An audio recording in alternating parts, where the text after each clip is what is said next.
Bueno, mi nombre es Rodrigo y hablo en representación de Subterránica Radio. Somos una radio online que lleva desde el 2002 acá en Bogotá, Colombia, y se ha encargado principalmente de difundir obviamente lo que es la música y el arte. Pero en esta oportunidad pues estamos incursionando en nuevos contenidos, ¿sí? Y hemos creado un programa que se llama Abrahadabra Arte y Espiritualidad. Y el objetivo de este programa es difundir el tema de la espiritualidad, el tema del arte, y creo que dentro de ambas pues la historia cabe mucho porque pues es una de las ramas del conocimiento principales para poder entender realmente qué son estas materias como lo son el arte y la espiritualidad. Te voy a aclarar una cosa, Nacho. Sí. Yo no soy comunicador social, no soy periodista. Mi oficio es el de ser músico, entonces pues simplemente esto es una incursión que estamos haciendo. Entonces si de pronto tengo algún errorcillo. Nada, tranquilo. Disculpas de antemano. No, no os pasa nada, ningún problema. Aquí estamos todos para aprender, yo de vosotros, y en la medida de lo posible, lo que yo pueda enseñaros, pues perfecto. Bueno, está bien y bueno, entremos un poquito ya así como en materia. Bueno, yo he sido un seguidor parcial tuyo. Desafortunadamente aún no he tenido la fortuna de leer un libro completo tuyo, son un poquito difíciles de conseguir acá.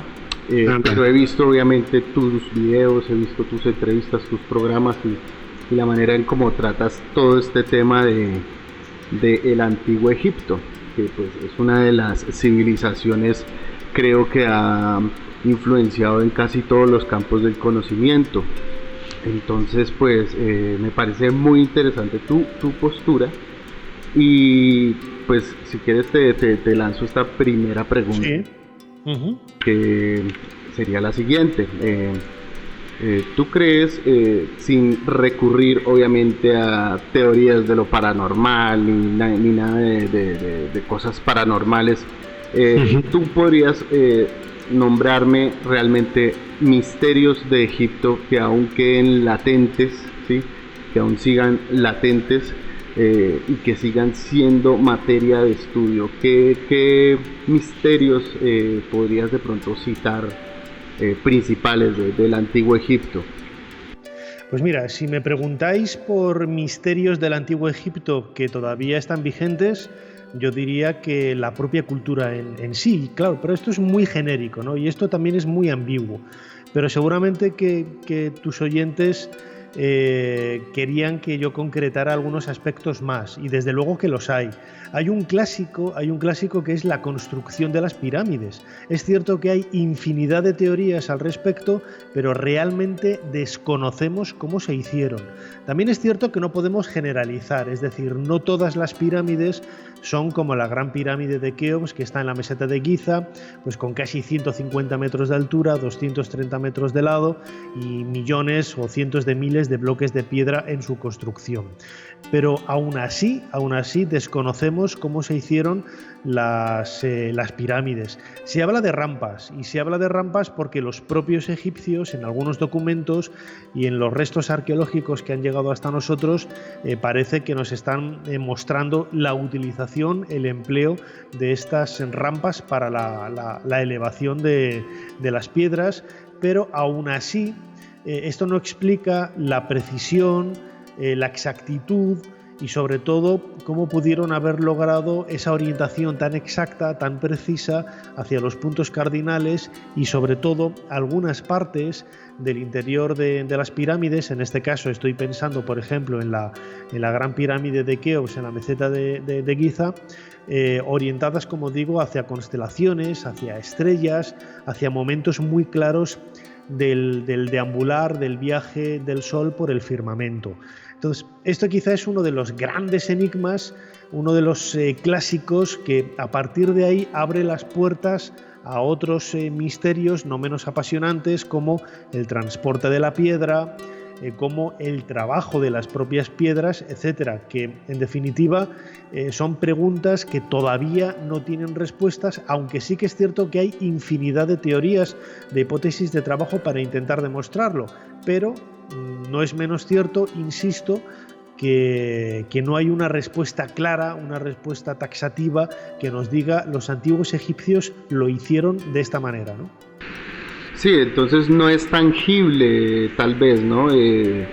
La manera, no dejaron algo como muy tangible. ¿Tú crees que hay alguna razón, por ejemplo, por la cual los sacerdotes egipcios o las élites egipcias no dejaron esta información de manera concreta, sabiendo que ellos eran muy específicos en su forma de expresar su cultura y de mostrarla ante los demás? Bueno, pues seguramente en las bibliotecas que había en los templos, cada templo tenía una biblioteca que estaba dentro de un edificio que se llamaba la Casa de la Vida.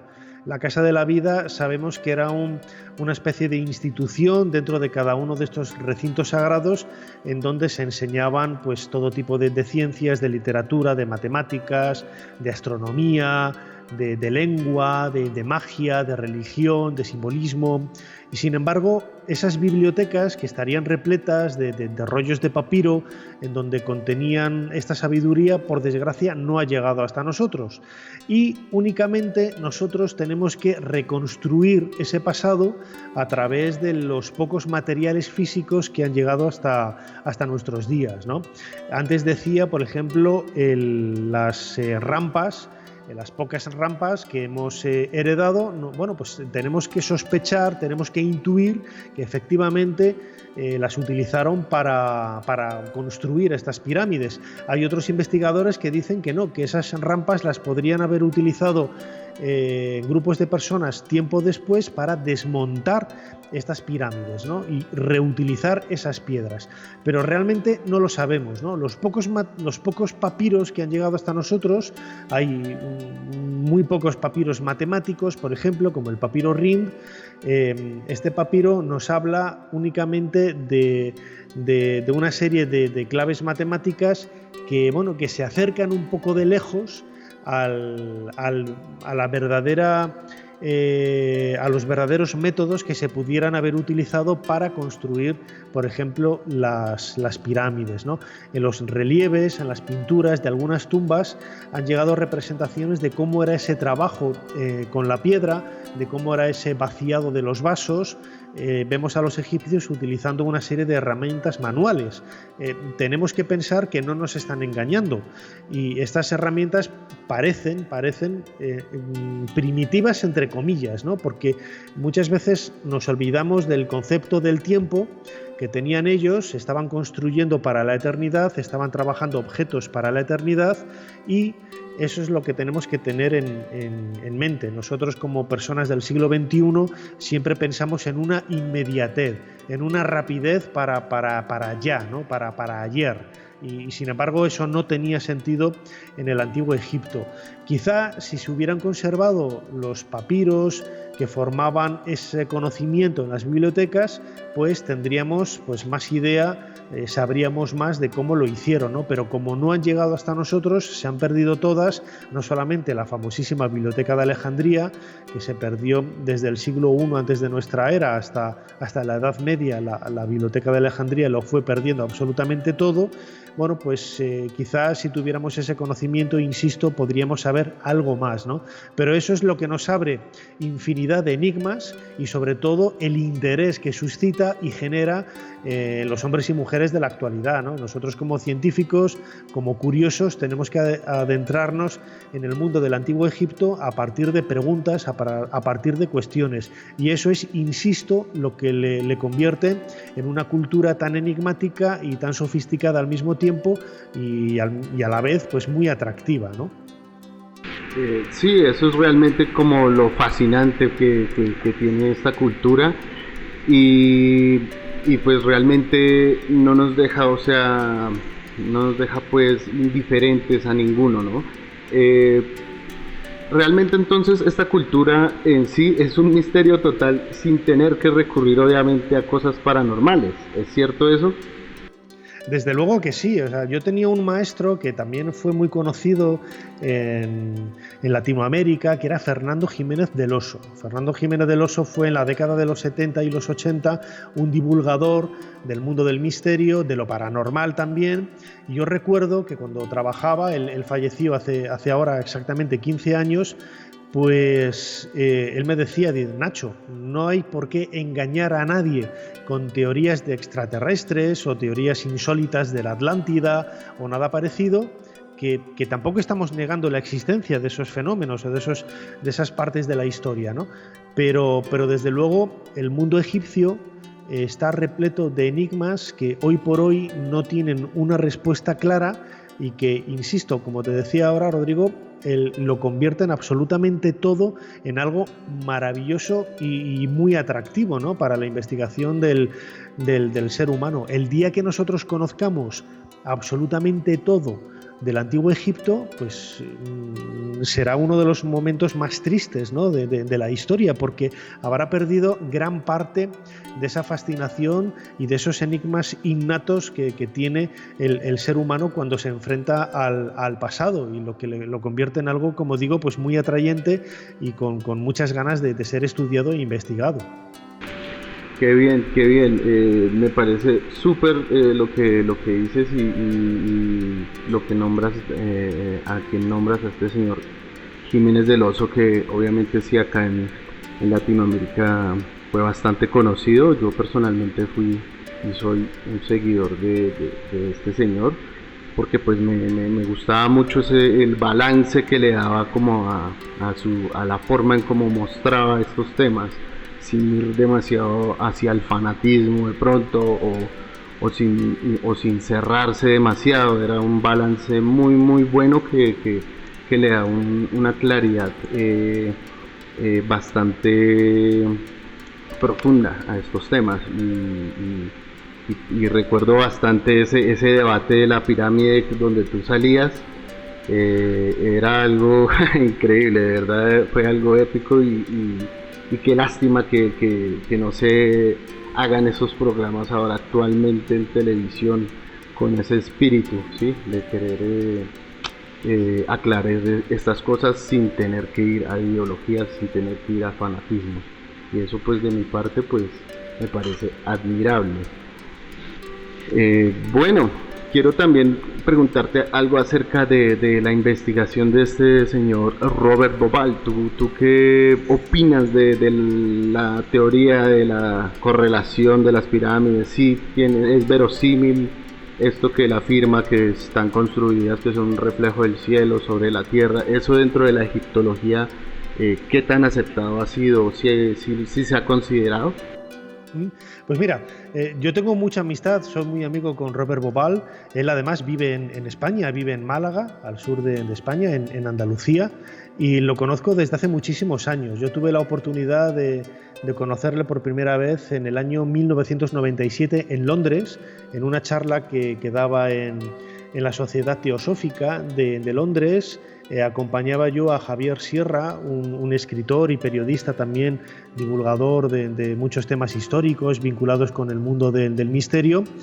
Y la teoría de Orión a mí siempre me ha cautivado, me parece muy interesante.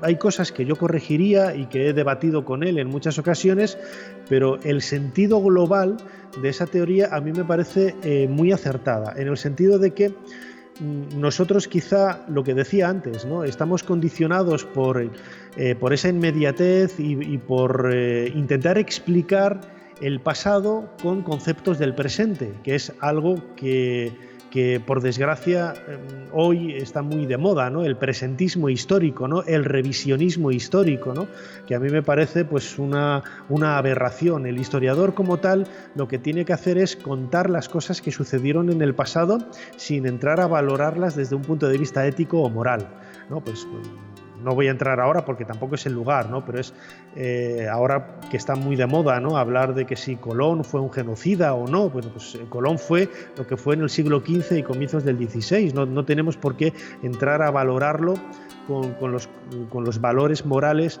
de la actualidad, ¿no? Y digo esto porque, por ejemplo, la teoría de Orión de Robert Bauval a muchos investigadores les resultaba llamativo porque hacía ver en los antiguos egipcios algo que quizá no estábamos acostumbrados a ver hasta que Robert Bauval nos llamó la atención sobre ello, ¿no? Y fue la idea que tenían en época faraónica los habitantes del Valle del Nilo de comprender el mundo que les rodeaba a partir de las estrellas, a partir de las constelaciones, a partir de esa manera de interactuar entre el ser humano y el cosmos, ¿no? Que algo nos parece ahora pues muy relacionado con el mundo de los alienígenas, con el mundo de los extraterrestres, y realmente no tiene nada que ver, ¿no? No tiene nada que ver ni con la Atlántida ni con nada. Hoy por hoy cualquier investigación arqueológica lo primero que hace al adentrarse a estudiar un monumento es ver qué posible relación tenía con las estrellas, con los equinoccios, con los solsticios, si tenía una orientación determinada, etcétera, ¿no? Y eso Robert Bauval a comienzos de los años 90 lo hizo muy bien, porque cuando él publica su libro, creo que fue en el año 93, El misterio de Orión, lo que hacía fue pues vincular las pirámides con, en este caso, la constelación de Orión. Es cierto que las tres pirámides de Keops, Kefren y Micerinos, que están asentadas en la meseta de Giza, reflejan de una manera muy clara el dibujo que tiene el cinturón de la constelación de Orión en el cielo. Y esto podríamos decir, pues es una simple casualidad. Puede ser que sí o puede ser que no. Yo creo que las casualidades nunca existen, ¿no? Puede haber causalidades, pero no casualidades. Y en la teoría de Orión, lo que se demuestra y lo que queda muy evidente es que los antiguos egipcios vinculaban la meseta de Giza con esta constelación, con este grupo de estrellas. Y es un detalle muy acertado, porque fíjate, Rodrigo, que el hecho de que los egipcios identificaran esta constelación con las estrellas entra de lleno en otro aspecto del mundo religioso egipcio, que es la figura de Osiris. Y sabemos por los textos que nos han llegado y nos han legado los propios egipcios que ellos la meseta de Giza la identificaban con Osiris, y Osiris estaba identificado con Orión. Es decir, hay un círculo que se cierra perfectamente en esta forma de pensar, ¿no? Y en esta forma de plantear las cosas. En el primer milenio antes de nuestra era, la meseta de Giza se convirtió en un lugar de peregrinaje al dios Osiris. Hay diferentes monumentos, hay diferentes yacimientos arqueológicos hoy, como la famosa tumba de Osiris, que está justo detrás de la Esfinge, en donde se nos está hablando, se nos está indicando que ese lugar era un lugar de peregrinaje en el Antiguo Egipto identificado con Osiris, es decir, identificado con Orión, que es la constelación que, según los textos de las pirámides, en aquella misma época, pues en el tercer milenio antes de Cristo, cuando se construyeron las pirámides, pues existía esa correlación, ¿no? Entonces, la teoría de Orión podríamos plantear muchas dudas de que si realmente las tres pirámides están vinculadas con las tres estrellas de Orión.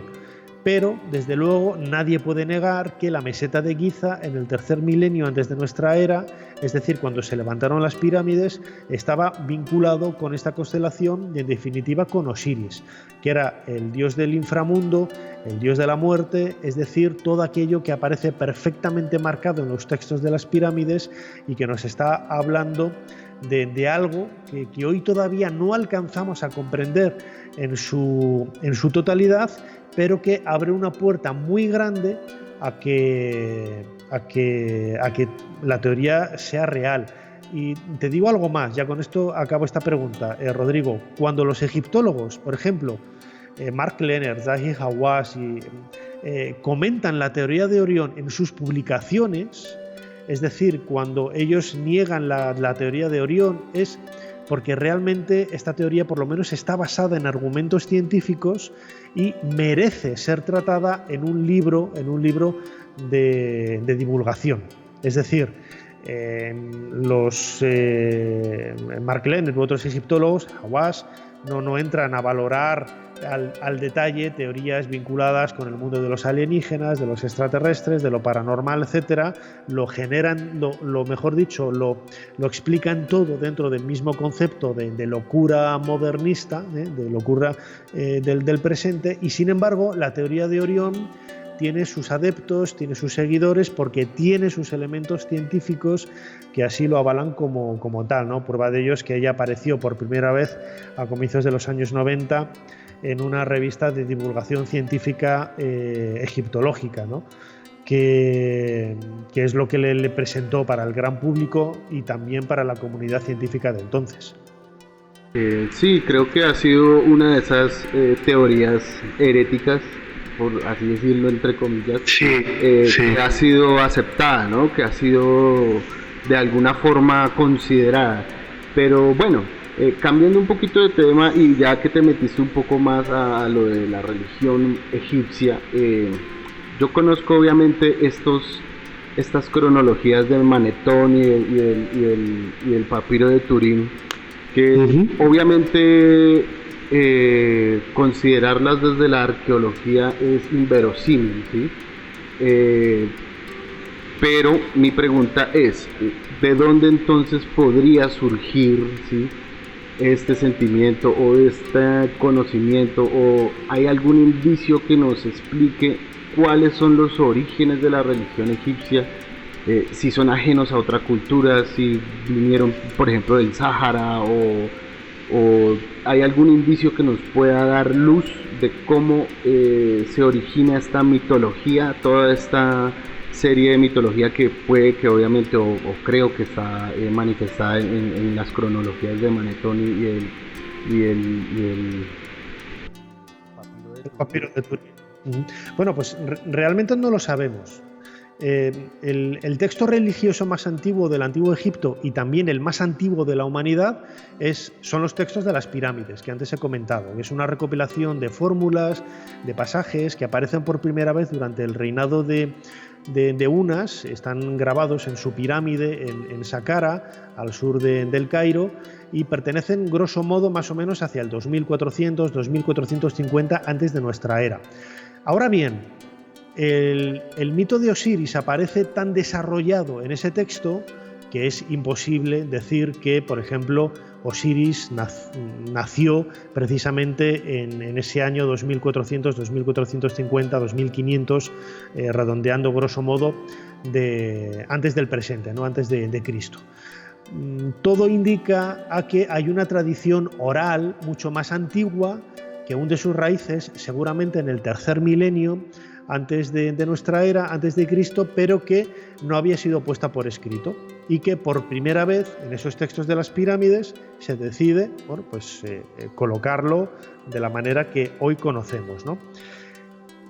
Esto nos hace pensar que, claro, el origen de la religión egipcia es mucho más complicado de lo que podríamos pensar en un primer momento, ¿no? Como decían en un principio, las bibliotecas donde estaban esos textos ancestrales no han llegado hasta nosotros. Manetón lo que hace es copiar precisamente de primera mano.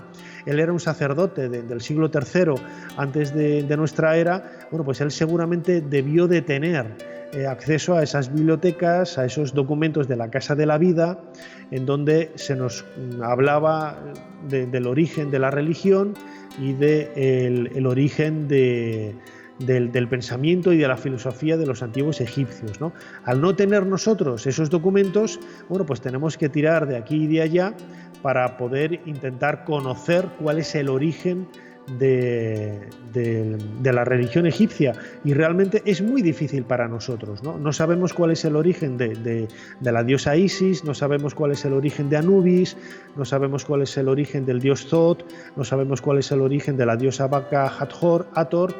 En definitiva, estamos ante infinidad de lagunas que marcan, pues, una vez más, ¿no?, el atractivo que comentábamos antes del mundo faraónico, al desconocer gran parte de los fundamentos y de los pilares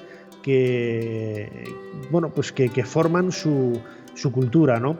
El origen de la religión, seguramente, al ser también no una religión unificada, es decir, lo que ha llegado hasta nosotros es en gran parte la religión del Estado, es decir, la religión de los faraones, la religión de más popular, ¿no? la que envolvía pues, todos los grandes pensamientos del Antiguo Egipto. Sin embargo, las religiones más locales, las religiones, sucede en España y sucede en Colombia y sucede en todos los países del mundo, hay una religión generalista.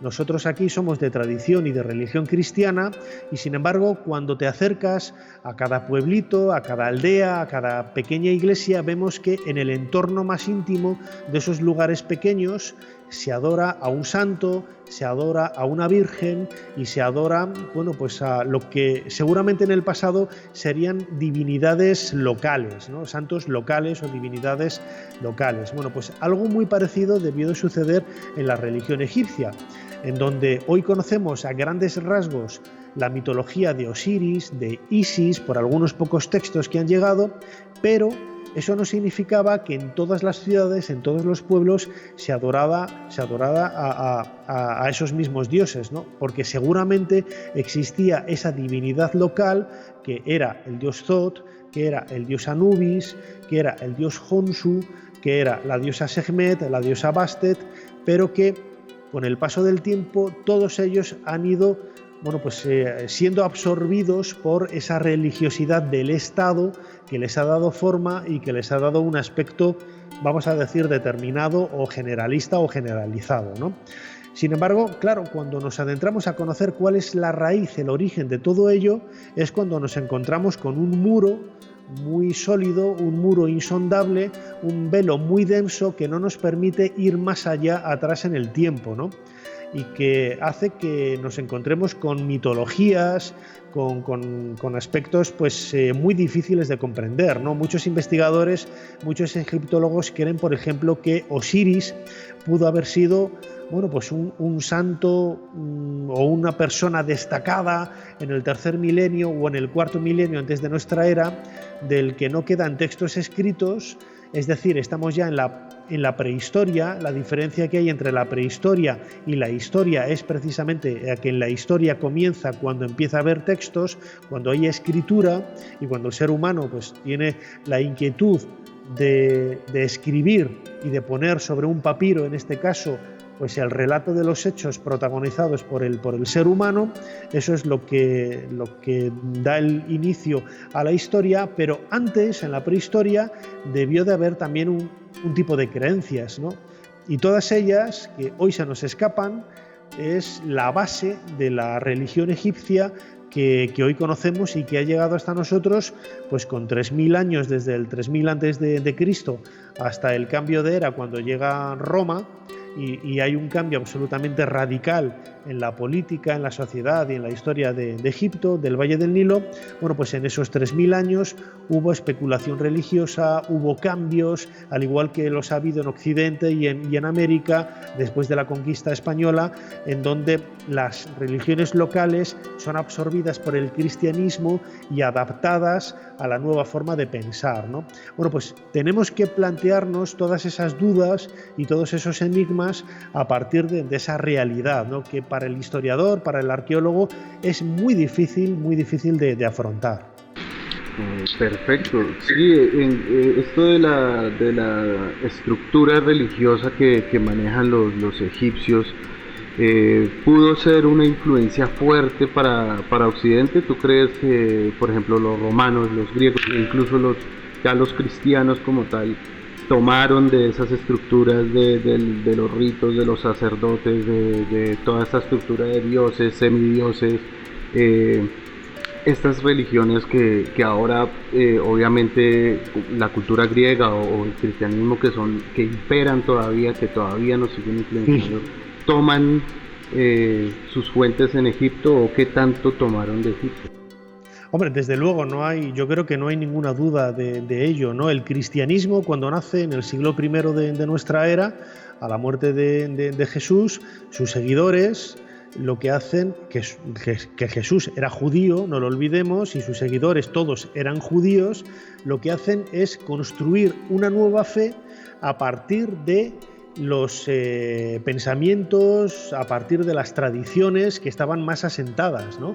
La manera más sencilla de hacer crecer una nueva religión es adaptar y convencer a los que quieres convencer para esa nueva religión de que este nuevo pensamiento, este nuevo cristianismo, esta nueva religión, lo que hace es remodelar todo lo que existía antes para, bueno, pues convencerles de que es exactamente lo mismo, pero cambiando los nombres, cambiando un poco la ideología, ¿no? Esta es la razón por la que nosotros, en nuestra tradición judeocristiana, tanto en Europa como en América, cuando vemos a la Virgen María con el niño Jesús en el regazo, lo que estamos viendo es exactamente el mismo arquetipo, la misma idea que se proyecta a través de la diosa Isis con el niño Horus en el regazo. La iconografía, la representación es idéntica, es exactamente la misma. Y si nos adentramos a leer en el Nuevo Testamento, en el Evangelio de Mateo, Marcos, Lucas o Juan, muchos detalles, podemos ver entre líneas que hay muchos elementos de la religión egipcia que subyacen todavía en esa forma de pensar, ¿no? Por ejemplo, cuando Juan dice que Jesús es la luz del mundo, ego sum lux mundi, dice Jesús, y aparece así reflejado en el Nuevo Testamento, en realidad, ¿qué nos está diciendo? Que Él es la luz, es decir, es un guiño, es una manera de atraer a todos los seguidores de las religiones solares tradicionales. Esta es la razón por la que en las iglesias primitivas, lo vemos en Europa, en España hay muchísimos ejemplos y seguramente muchas de las primeras iglesias que se construyen a partir del siglo XVI tienen esa misma orientación este-oeste, que la cabecera, que el altar de la iglesia esté al este, mirando al sol, no es otra forma sino que explicar que efectivamente los primeros cristianos lo que hicieron fue pues adaptar la forma de pensamiento de las religiones solares, léase el antiguo Egipto, el culto a Ra, el culto a estas divinidades de corte solar, para que los nuevos seguidores no se sintieran extraños en esta nueva religión, es decir, en este cristianismo. Son muchos, ¿no?, los aspectos que, por ejemplo, en Europa, el gótico, el románico, las catedrales que se construyen en la Edad Media a partir de los siglos XI, XII, XIII, y no digo ya en el Renacimiento, cuando esas grandes catedrales lo que hacen es representar el momento de la creación del mundo por parte de Dios, no es más que una copia, una transformación, una reinterpretación de los antiguos templos egipcios construidos siguiendo la idea de la creación del mundo. Por eso los templos egipcios siempre tienen esos capiteles con formas vegetales, porque de las aguas y del vacío, del caos inicial, de ese nun que decían los antiguos egipcios, de ese no ser, es decir, de esa oscuridad absoluta, de ese vacío, lo que surge en primer lugar es la vegetación. Osiris era el dios de la vegetación, el dios de el reverdecer anual a partir del cual el ciclo de la vida volvía a surgir de nuevo, ¿no? Pues todos esos elementos del antiguo Egipto, hay muchos también de la cultura mesopotámica, fueron adaptados por medio de Grecia y de Roma al cristianismo, y esa es la razón por la que vemos y no sentimos como algo tan extraño la religión egipcia cuando nosotros como personas de Occidente nos estamos enfrentando a ella, ¿no? Porque en realidad estamos viendo los mismos elementos, los mismos argumentos teológicos, la misma forma de pensar, pero reconstruida, remodelada. Muy bien, muy bien. Bueno, creo que más o menos ya se va cumpliendo el tiempo. Quiero agradecerte obviamente por esto que nos estás compartiendo, por esto que nos estás enseñando. Y nada, me gustaría pues lanzarte la última pregunta ya un poquito más personal. Sí.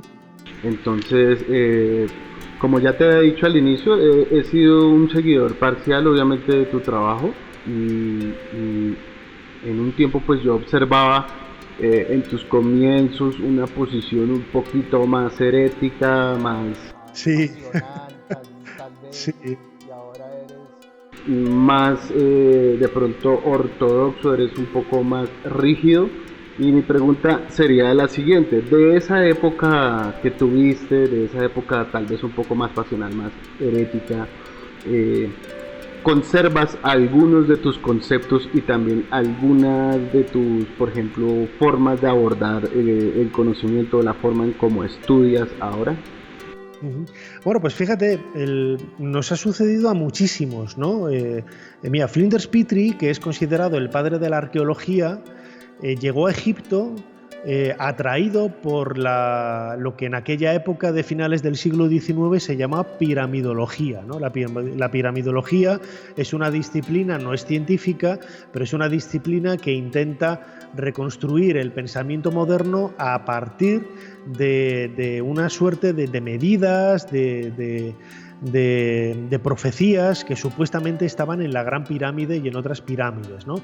Bueno, pues Flinders Petrie se sintió atraído por esta realidad. Mark Lehner es hoy por hoy el egiptólogo estadounidense, aunque vive en el Cairo, en Egipto, desde los años 70, es la persona que mejor conoce el mundo de las pirámides, llega precisamente en la década de los 70 a El Cairo, a la meseta de Giza, bueno, pues becado, ayudado económicamente por la Fundación Edgar Cayce, que es la fundación de un visionario, de un profeta americano de los años 30, que decía que a finales del siglo XX iba a llegar bueno, pues el momento en el que en la Esfinge se iba a descubrir lo que se llamaba la sala de los archivos, ¿no? The Hall of Records, en donde íbamos a tener de primera mano todo ese conocimiento de la antigua Atlántida, etcétera, ¿no? Mark Lehner, Flinders Petrie cambiaron totalmente su forma de pensar, descubrieron que en Egipto, el Egipto faraónico, era muchísimo más increíble y más lleno de misterios, por así decirlo, de lo que les habían dicho, pero misterios mucho más reales, ¿no? Mucho más tangibles y mucho más cercanos, ¿no? Yo crecí, pues yo nací en el año 70, crecí con todos los libros de Eric von Däniken, yo crecí viendo en la televisión, aquí en España, los programas de televisión de Fernando Jiménez del Oso, y como decías, Rodrigo, pues cautivado por toda esa realidad, ¿no? de los grandes enigmas que rodean al mundo de los faraones. La primera vez que yo tuve la oportunidad de visitar Egipto, que fue en el año 91, bueno, pues quedé subyugado por esa magnificencia, ¿no? que hay de sus monumentos, de una realidad que no era capaz de poder comprender o explicar, ¿no? en la mentalidad de un chico de 21 años, que era de la edad que tenía entonces, ¿no? Y aún así, y poco a poco, con los diferentes viajes que he ido haciendo a Egipto, y pues con muchísima frecuencia y asiduidad, bueno, pues me he dado cuenta de que quizás muchas de las cosas que yo había leído siendo niño, pues no tenían un respaldo real, ¿no? Es decir, no eran verdad. Y bueno, no voy a decir que la gente que lo manifestara, o en los libros donde yo lo leí, estuviera mintiendo, ¿no? Pero quizás hablaban desde el desconocimiento de no haber estado nunca allí, o no haber estado y haber observado con la perspectiva que yo creo que hay que tomar, ¿no? Me quedo quizás con el aprendizaje de todo ello, ¿no? Yo sigo insistiendo en que no sabemos cómo se construyeron las pirámides, no sabemos cómo se iluminaba en el interior de tumbas. Los egipcios nos hablan de lámparas, pero realmente no sabemos cómo eran esas lámparas. No sabemos todavía en el trabajo de la piedra, por ejemplo, cómo demonios, ¿no? Sujetaban el vaso al suelo para que no empezara a rodar, ¿no? por la presión de las herramientas. Y sobre todo, el mayor misterio que yo creo que tiene el mundo egipcio es su forma de pensar, ¿no? Por mucho que digamos que los egipcios vivían en un espacio y en un tiempo diferentes, es cierto, y lo es, y bueno, pues a mí me atrae muchísimo, ¿no? Esa forma de concepto temporal y espacial que tenían para intentar explicar con lo que ellos tenían alrededor, con ese valle maravilloso del Nilo, con esa flora, con esa fauna, con esas estrellas, con ese maravilloso Nilo, explicar un poco las dudas que ellos tenían y las preguntas que se hacían, ¿no? Y es lo que convierte al mundo de los faraones en algo absolutamente maravilloso, que ahora que estoy a punto de cumplir los 50 años y es una cultura que conozco desde los 13, 14 años, que quedé prendado, quedé enamorado de sus misterios, pues es algo que me sigue atrayendo de una manera absolutamente increíble, ¿no? Y que estoy convencido de que yo me moriré e iré al mundo de Amduat, al mundo de Osiris, a la otra realidad, sin haber conocido todavía los grandes misterios de los faraones. Y eso es lo que me ha atraído y lo que me ha subyugado y lo que me ha sobrecogido como ser humano, como persona, y me ha hecho crecer, ¿no?, con el paso del tiempo. Ok, sí, esto es lo que es admirable, esa pasión que ejerce esta civilización en muchas personas en diferentes campos y ramas del conocimiento. A mí personalmente como artista desde niño también me pareció increíble su estética, la sofisticación de su imagen y un montón de cosas y creo que apoyo esa noción de aplicarle esa pasión a la investigación del Antiguo Egipto y también a entenderlo. Creo que no puede faltar, ¿no?, esa parte, porque es la que de pronto nos va a ayudar a ir esclareciendo más y más poco a poco todos estos misterios que contiene esta gran civilización. Bueno, creo que pues eso sería todo por hoy. Entonces, sin más, pues te agradezco por este momento, por este rato, y te abrimos las puertas acá en Subterránica Radio para ver si de pronto más adelante se puede hacer algo más, o bueno, aquí quedan las puertas abiertas y estamos muy contentos de haber podido contar contigo. Bueno, pues Rodrigo, muchísimas gracias a ti por la invitación que me haces a tu programa, Abrahadabra, y muchísimas gracias también a Subterránica Radio por la oportunidad que me da de contactar con muchísimos amigos que me consta que tengo en Colombia, en Bogotá, y que son seguidores de mi trabajo a través de las redes sociales, a través de la página web nachoares.com, y que son unos apasionados de los misterios del Antiguo Egipto y sobre todo de la cultura faraónica, de la que todavía tenemos muchísimas cosas que aprender. Así que, al contrario, el agradecido soy yo. Un abrazo muy fuerte y muchísimas gracias, insisto, por la oportunidad que me das de contactar con todos los amigos de Latinoamérica. Perfecto, sí, te aclaro, también soy un seguidor ahí de tus redes sociales, y pues espero que de pronto le pegues una pasada a las de nosotros, Tebas777 en Instagram o Tebas Tarot en Facebook. Y nada, y pues muy chévere hacer contacto contigo y estar contando con una persona pues del calibre que tú manejas. Y también pues espero que tengas un resto de día excelente, y creo que si es posible hablar más adelante pues sería buenísimo. Desde luego que sí, aquí tenemos ya el contacto hecho, y para lo que necesitéis y querráis, aquí voy a estar para atenderos. Ok, entonces hasta luego y que estés muy bien. Muchísimas gracias. Gracias a ti, Rodrigo, un abrazo muy fuerte. Ok, adiós. Chao.